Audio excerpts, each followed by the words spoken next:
Hi, I'm Brendan Murphy, and today I'll be presenting my work on detecting deepfake videos in conferencing scenarios. This research addresses an emerging security threat as real-time face swapping technologies become increasingly sophisticated and easy to use. The rise of platforms like Zoom has created new vulnerabilities to deepfake attacks, particularly through advances in real-time face swapping technologies like Deep Live Cam. While traditional deepfake detection models perform well in controlled environments, they often struggle with unique challenges presented by video conferencing platforms, namely compression, variable lighting, and inconsistent video quality. My system processes video in 32 frame clips at 224 by 224 pixels using a modified version of the AltFreezing model.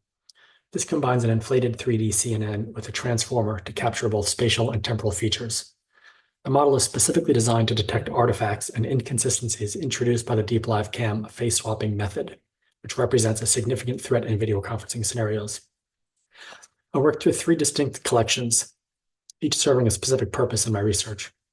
First, I modified a subset of the face forensics dataset using Deep Live Cam to create what I call the FFDLC dataset. This contains 120 videos split between training and validation, providing about 4,500 clips of high-quality manipulated content. The key advantage of this dataset is that it preserves consistent lighting and framing while introducing identity manipulation artifacts and is easy to scale into a larger dataset. Second, and more importantly, I curated my own Zoom Deep Live Cam dataset specifically for video conferencing scenarios. This consists of 114 videos with 48 for training, 66 for evaluation, yielding approximately 4,300 clips. What makes this dataset unique is that it incorporates real-world challenges like compression artifacts, lighting variations, and resolution inconsistencies. These videos were manipulated using Deep Live Cam to simulate actual impersonation attempts under realistic conditions. The third dataset I use is celebrity deepfakes. This serves as an external benchmark.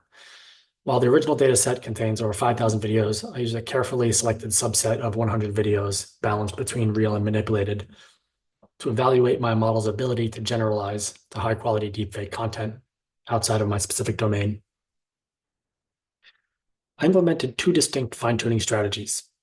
The first, gradual unfreezing, incrementally unfreezes backbone layers to balance utilizing pre-trained features while adapting to domain-specific characteristics. The second method, the alternate freezing method, switches between updating spatial and temporal parameters to enforce learning both types of features.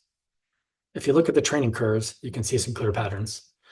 The FFDLC dataset shows high initial accuracy, but minimal improvement during training, suggesting that the model's pre-training on similar data limited further learning. This is the case because the AltFreezing model was pre-trained on face forensics under different manipulation methods, not the new Deep Live Cam method. In contrast, my Zoom dataset shows significant gains in both accuracy and loss reduction, demonstrating effective domain-specific fine-tuning for novel video conferencing artifacts. The results reveal an interesting trade-off between domain-specific performance and generalization. The alternate freezing approach achieved my best performance on Zoom data with an AUC of 85%, but showed limited generalization to out-of-distribution samples, dropping down to 52% AUC on the celebrity deepfake dataset. Meanwhile, the gradual unfreezing method demonstrated better generalization, but slightly lower domain-specific performance. One of the most valuable outcomes of my research was identifying several real-world challenges that aren't apparent in controlled settings. For instance, I discovered that monitor glare from the laptop often creates false positives, essentially fooling the model into detecting artifacts that weren't actually synthetic.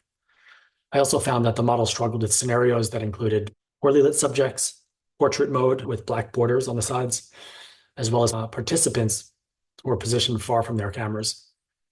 Looking at the results, you can see how my different approaches compare across metrics. I used AUC and AUPRC as my primary metric because they're threshold independent, providing a more reliable measure of model performance across different evaluation conditions. The red highlighted values indicate the best performance across my optimized strategies. Moving forward, I'm focusing on significantly expanding the size of the Zoom dataset, as well as the diversity of the challenging cases that I include in the dataset. This work demonstrates that while domain-specific deepfake detection is achievable, there's still significant work needed to bridge the gap between controlled testing environments and real-world deployment scenarios.